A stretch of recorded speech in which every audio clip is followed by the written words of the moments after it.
on, guys? It's your boy Luke. Round 3 just ended up wrapping up. We've got it in the books and ended up being a profitable day for us, so we can't complain. Ended up hitting 3 of our 5 picks. One of them was a push, so got that 1.5x return. Not what we were hoping for, but here for round 4, we're going to go after that 5 of 5, that 8x parlay this time, not a 12.5x parlay because we'll be taking all overs, but looking to go out and have that massive type of performance. Again, we can't complain about having a profitable day. I mean, those are going to get us by, continue that bankroll from round to round. We are looking to have that huge day here on Sunday though. A little bit of a review of round 1 before we hop into the prize picks targets here for Sunday. We went 3 for 5, like I said. One of them was a push, that being the Sergio Garcia greens in regulation, where he ended up coming in right at the number there at 11. Our hits were the Will Zalatoris over on greens regulation, where he hit 12. The number was 11.5. Also had the Hovland over 12 greens regulation, where he ended up going out there and hitting well over 13. We also hit the over Amito Pereira birdies or better. That was 3.5. Our one miss was the Keegan Bradley greens regulation, where he ended up at 10, and of course his number was 11. He choked, missed 3 of his last 4 greens to go ahead and screw us out of quite a profitable day. It would have been 5x return, but like I said, we still profited. Can't complain about that. And on Sunday, I have a little bit of a feeling we're going to go out and have a solid day. So with that being said, let's go ahead and hop right into the review of our targets for Sunday. All right, on the screen, you can see some of the stats for round 3 and the scoring average over here on the right. It was a record-breaking pace. They got it to 1.72 shots under par, which for the Genesis Invitational in Riviera Country Club is completely unheard of. It's not something that we've seen for quite some time. And doing a little bit of a deep dive into the golf course, how it was set up today, it was really down to pin location, particularly here on holes number 10 and 11.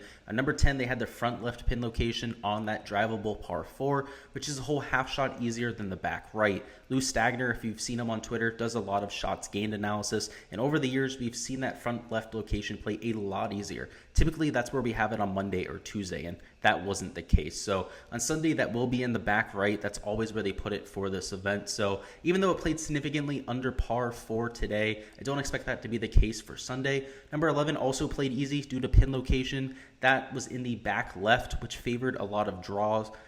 People that can hit a draw had a lot of success at this golf hole. You can see over 53% of the field made birdie or better. Number 17 was also a relatively easy pin location. And number 1, regardless of pin location, they can make that as difficult as they want, going to be an extremely easy hole. So with that being said, even though we expect there to be Sunday pin locations, it's also going to be a little bit more windy, which we'll hop into right now. If you go ahead and take a look at the weather, towards the morning, you're looking at 3 to 4 mile an hour winds, which isn't that much at all. That's when the first guys that tee off will be going off. By the afternoon, you can see it gets a little bit stronger, right? 8 to 10 mile an hour winds. When they'll be wrapping up 9 to 8 miles an hour winds at the very most, which is consistent with what we saw today. And if we take a look at the data golf model over here, we did see a little bit of a change from morning to the afternoon. It was over 2 strokes under par in the morning. In the afternoon, it was 1.36 shots under par. So that's nearly a 0.8 shot difference between the morning and quote-unquote morning and afternoon waves. But something to note about this golf tournament is they first off went off in threesomes on both tees today, which meant there really wasn't a quote-unquote morning or afternoon wave. All the tee times were within 2 hours today.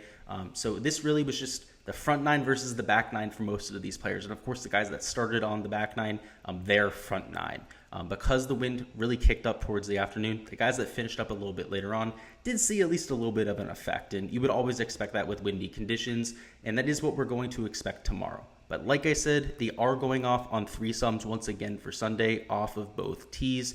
So there's not really going to be a morning or quote-unquote afternoon wave. You might see little impact at all. But in general, I am expecting the average score to be right around where we saw it today, if not slightly harder. I do expect that pin location on number 10 to at least have at least a third of a stroke difference on the scoring. But expect very easy scores compared to most years here at the Genesis Invitational. And we're going to hop over to the prize picks board now, and you can see we're taking all over. So that's really what I was prefacing there with a lot of those stats. Because it's played a lot easier than years past, I'm targeting the overs because a lot of these people are priced for it to be extremely difficult. Even if they make that number 10 hole difficult, something like 17, holes 3 through 6, that type of thing, it's not going to play over par. So there's guys on here that I really like for birdie or better, particularly guys towards the bottom of the board. And of course, some of the guys that might not have had the best start to this golf tournament, like a Jon Rahm who's at 4 birdies or better, that I expect to have a really solid Sunday. So let's go ahead and start at the bottom of the board with Rickie Fowler, who I really like at 3 birdies or better. He's somebody who hasn't had the flashiest start to the week. He made the cut on the number there at even par, shot 2 under par today. The around the green play for Rickie Fowler is his strong suit. Doesn't really get himself into all that much trouble. He's also not that aggressive, right? So that's why we see him down here at just 3 birdies or better. But the fact of the matter is he is relatively long off the tee. He is somebody that can take advantage of all 3 of these par 5s. The par 4 10th tomorrow, as long as you're laying up at the right position, should still be gettable. And if the scoring average is going to be 1, maybe even 2 under par, close to that, like what we saw today, to get to 3 birdies or better shouldn't be all that too much to ask for, right? I thought the bare minimum was going to be 3.5 for like what we see here at an Abraham Answer, but they gifted us Matt Kuchar and even Rickie Fowler. And Kuchar hasn't been in very good form to this week. Rickie Fowler's been a little bit sharper, so that's why we went with Fowler with our guy down low. But I see him having a very good shot to, at the very least, push there at 3 birdies or better, if not ending up hitting. Next up, we're going to talk about Xander Schofley, who's here at 4 birdies or better. Somebody who, of course, in terms of pedigree, is a lot better than his peers. I mean, guys like a Tony Finau, Adam Scott, Pat Perez especially, Mito, Knox, Bradley. He's a top 10 player in the world, and these guys are guys that are at the best 40th or 50th, so you could argue that he's significantly underpriced. And even though he hasn't had the sharpest start to the golf tournament, he's still in contention there at 8 under par, though. We can expect him to have a bounce back. Even though if he goes out there, bogeys a few holes, you're going to get that at Riviera, this Genesis Invitational. The birdies better prop is safe because you're immune from that, right? The guy just has to go out there and make the birdies that we're expecting. So much like a Rickie Fowler who's down here at 3, because he's underpriced and you don't have him at 4.5 birdies or better, I really do like his chance to go out there and at the very least push, if not hit the over if he has a really solid day like I'm expecting. Next up, we're going to have Rory Mcilroy, who's here at 4 birdies or better. Much like Xander Schofley, just completely underpriced. I mean, the guys around him in terms of pedigree just aren't even on that same level. I mean, Mark Leishman, Jordan Spieth, Paul Casey, respectable players, but Rory McIlroy's won in this fall. He's won twice there in 2021, and he has 5 straight made cuts and 5 straight top 25s. So I like the form coming in. He hasn't been quite his sharpest self to this point of the week, but at the same time, he's somebody who's no stranger to turning around the form in a hurry. And in terms of his skill set, particularly as a skill set fit for this golf course, he's top 5 for me. The metrics absolutely love him. He's one of the more aggressive players on the PGA Tour as well. And much like Xander Schofley, even if he has that blow-up hole where he goes out there, makes a double, triple bogey, that type of thing, that is not going to go ahead and hold him back. Next up, we have Will Zalatoris down here at 4 birdies or better. So much like the other options on this list, you can see the last option going to be Jon Rahm. These guys are just underpriced. They're much better players than their peers. I mean, the guys at 4.5 really make a lot of sense. Like a Neiman, JT, Colin, all these guys. The issue is you can't push at 4 birdies or better. There's a lot of ranges of outcomes where the guys up top at 4.5 end up making it at the 4 birdie mark. And guys like a Jon Rahm, Will Zalatoris, even though, Will Zalatoris has the form, but Jon Rahm, he might not have the form through the first 3 rounds. He's also the number 1 player in the world. So more often than not, he's going to hit the over at that 4 birdie mark. I have him projected for 5.2 birdies. Will Zalatoris down here at 4 birdies or better, I have him projected for 4.9 birdies. So it's nothing drastic. It's not like we're talking about 30-40% edges, but at the same time, there are people that I do expect more often than not to hit the over. And the beauty of taking all these guys early while they're at 4 birdies or better, and I expect a lot of them to move up to the 4.5 mark, is that we get that push at 4, which makes them all that much safer. We saw the value of the push today, of course, with Sergio Garcia pushing for us. If Keegan would have hit the green regulation on the last hole, he hit the fringe, by the way, by 6 inches. So if he would have been 6 inches closer to the green, we would have ended up having a double push and hitting for 8x. Garcia ended up hitting the fringe on the last hole, so we ended up almost hitting it over. The push can really save you. So that 0.5 can make all of that difference. And the fact that we're getting all of these stud players at this 4 birdie mark is something that I really like. Let's touch on a few other props that I like before we hop on out of here. First off, the hole 1 shots where we only have 1 player on the board.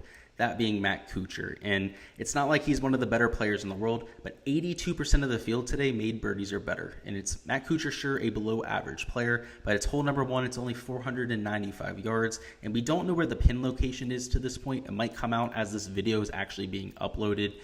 It doesn't really matter. I'd be taking the under on Matt Kuchar, so definitely something that I have my eye on. Hole number 11 shots, it was a crapshoot today, an absolute print fest for Prize Picks. I ended up only using it as more of an entertainment card. I think I told you guys I put $5 on it. Didn't end up hitting because I took Jordan Spieth and Justin Thomas for the under. I'm going to be avoiding it here for Sunday. I don't think you need to go back to it. It was already one of the easiest pin locations that it could have possibly been. So if anything, we should see a little bit more hazard on Sunday. And going over to the strokes, I'm avoiding it just because the birdies are better, a little bit better. You can see a lot of them are set at having to get to 3, even 4 under par to hit their over. So why not go ahead and just take the birdies are better, right? These are guys that are probably likely to go out and even make bogeys from time to time. So I don't see a reason to go to strokes. If we go over to greens and regulation, there's a few overs I would consider, particularly for some of the better iron players in the field. So towards the bottom, to go back to Sergio, even though he ended up screwing us with that push. Rory Mcilroy I'd take, Abraham Answer, Russell Knox, just the guys that are playing well with their irons to this point of the week, I would also consider for the over on greens regulation. And for fairways, down here at the bottom, this 5.5 number for Tony Finau is borderline disrespectful. I also like this 6 number for Keegan Bradley, taking the over for both of those. You could convince me to go to some of these other players, like somebody like a Xander Schofley who's at 7, even a Matt Kuchar at 7 fairways. The more accurate drivers of the golf ball, Sungjae Im as well would qualify. Also a Paul Casey, Abraham Answer. You could convince me to take the over on those guys as well. They're not my favorite props on the board, of course. The birdies are better mark. I think it's the safest market for us to target. But if you're looking to add a second or a third card for tomorrow, that's where I would go ahead and start my analysis. That's all I've got for the round 4 Prize Picks targets. Before you go on and get out of here, go ahead and let me know down in the comments what your favorite prop on the board is, whether it's something that I mentioned during the video or something completely off my radar. I would love to hear from you guys, so make sure you go ahead and do that before you go on and get out of here. As always, really appreciate you guys stopping by, enjoying the content. We're going to have even more golf previews coming for the Honda Classic next week. I will be there in person. I'll be doing a live stream there on Wednesday to give you an idea of the course conditions. And of course, after each slate throughout the weekend, I'll be able to give you a report from what I saw from the golf course itself. So look forward to that. Make sure you guys like the video. Make sure you subscribe to the channel if you guys haven't already as well. First off, so you don't miss any of that content to come, and also so you can help us build this channel. It's seen a ton of growth over the last month. We've gone from right around 400 subscribers to over 800, and my goal is to get to 1,000 by the end of February. I think it's a very obtainable goal. It's a little bit aggressive, but with the growth rates that we've seen, with all the support that you guys have been showing this channel, it's definitely doable. So let's go ahead and hit that subscribe button if you guys haven't already. I appreciate all of your support. Good luck here for round 4, all of your prop hunting, all of your Prize Picks cards, and let's get this cash, guys.